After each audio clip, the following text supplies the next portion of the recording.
Powered by the Montana Television Network. This is the 5:30 News on Q2, Montana's news leader. Good evening and thanks for joining us. I'm Russ Riesinger. And I'm Jeanelle Slade. Montana Governor Steve Bullock drops out of the race for president. Just 6 months after jumping into the already crowded field of hopeful Democratic nominees to face President Donald Trump, Bullock says it's become clear he cannot break through the top tier. That announcement came early this morning. NTN Chief Political Reporter Mike Dennison has more on Bullock's decision. Bullock made the announcement with a statement to CNN at 4:30 a.m. Montana time. He said it had become clear that he's not going to break through the top tier of Democratic candidates for president. One of those moments of clarity had to be this month's Iowa poll by the Des Moines Register. Bullock barely even registered at less than 1%, which is where he's remained for most of his campaign. I spoke Monday with the Register's lead political reporter, Brianne Fannenstiel, who said the poll also tallied which candidates voters might consider as second or third choices. For Governor Bullock, even all of those metrics, he was polling at only 8%. So only 8% of likely Democratic caucus goers say he was even on their minds at this point. And that's a really tough number to come out of. Bullock spent a lot of time in Iowa hoping to break from the pack. He was campaigning there just a week ago and was there Sunday to tell his Iowa staff face-to-face it was over. He arrived back in Montana Monday afternoon, met by supporters at the Helena airport, but said he wouldn't be available for interviews until Wednesday. Bullock got into the presidential game relatively late, not launching his campaign until mid-May of this year.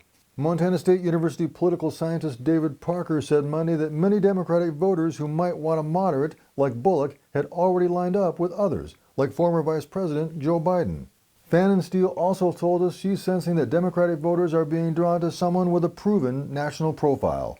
The thing that we hear over and over from Iowa Democrats is that beating Donald Trump is super important to them. And so I think they're gravitating to some of these bigger names. So I think there's just a nervousness among Democrats right now about going out on a limb for a candidate. So what now for Governor Bullock? That remains to be seen.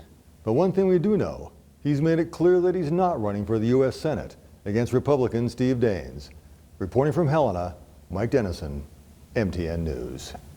And Bullock also qualified for just one of the national debates, which gave candidates crucial exposure to a larger audience. Well, scaling back the ask. Billings City Council members tonight continue discussions about how to fix a $2 million deficit in the city's general and public safety fund. City staff and council members have been working to fill that 2020 deficit and fund future investments in public safety.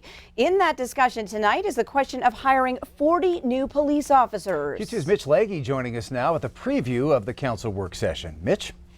Russ and Jeanelle, working on direction from council members, city staff have been working to refine exactly what to ask of taxpayers. Tonight, council members will look at public safety needs that have been categorized as immediate and 5-year.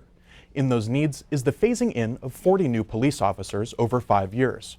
This is a reduction of 12 officers from what was originally discussed in the immediate needs. This move would save about $1 million per year. The increase would add 2 additional officers in one 24-hour period after they were all phased in. Now, the remodeling of Billings City Hall, totaling about $40 million, is also up for discussion tonight.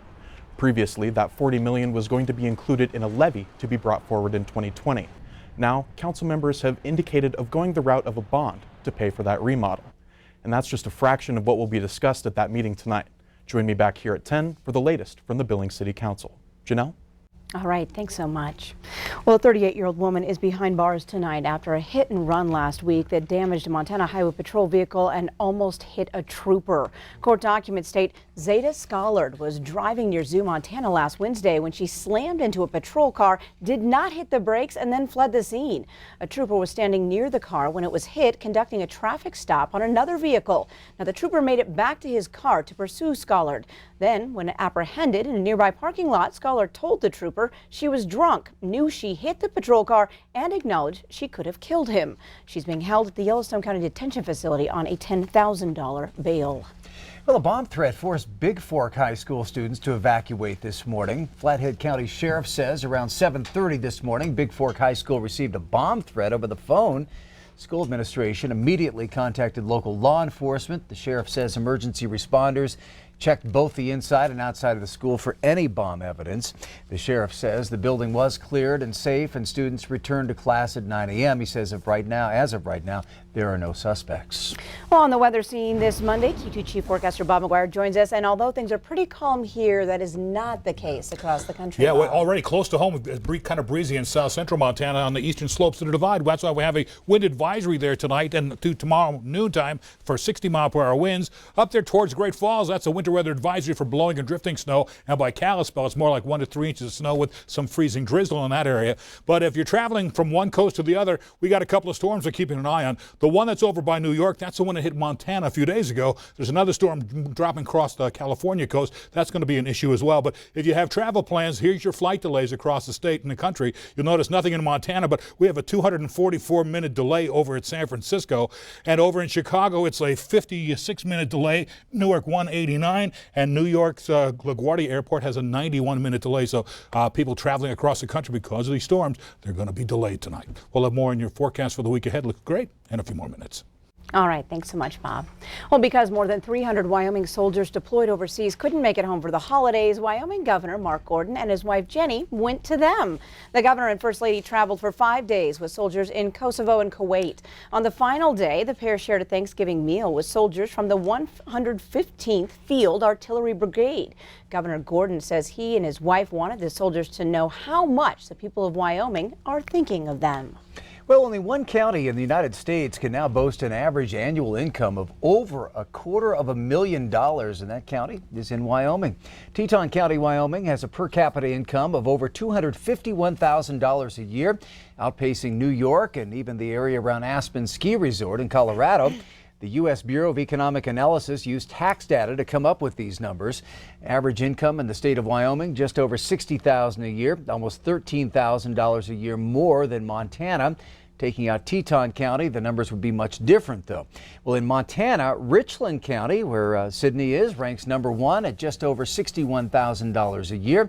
Gallatin County next at just under $55,000. Yellowstone County is 4th highest at $52,340, and Bighorn County has the lowest income at $30,500 a year.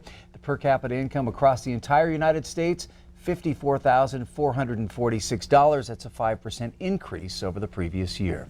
Well, if you've been debating whether or not to splurge and pick up a Montana Millionaire Lottery ticket, well, it's too late. Yeah, once again, those tickets for the Montana Lottery's Montana Millionaire game have sold out at a record pace.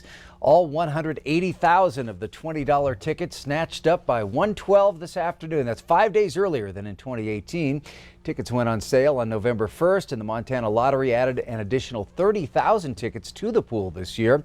The grand prize drawing will be held sometime between December 25th and January 1st. An early bird drawing will be held on December 13th for $15,000, and a $25,000 early bird drawing was held on November 29th. Now that winning ticket was sold at the Loaf and Jug in Glendive.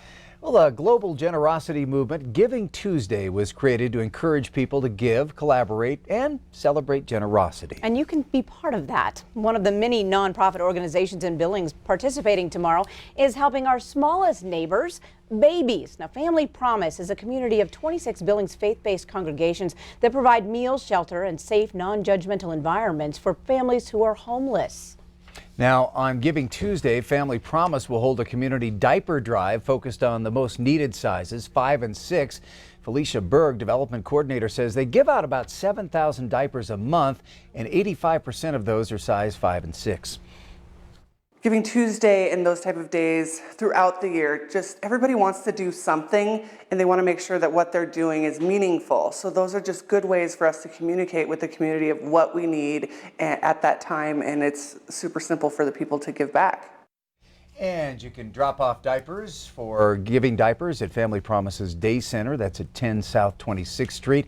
You can also look them up on their website, and we'll post that on our website in this story on KTVQ.com. Well, there's more news from across our state on tonight's MTN 9 o'clock news. The city of East Helena makes national news after difficulties seating a new city council member. Join me for those details and more tonight on your statewide news at 9 o'clock on the CW. But first, still to come on tonight's 5:30 news, Missoula and Grizz icon has passed away after more than 60 years of dedication to the university. We'll have her story.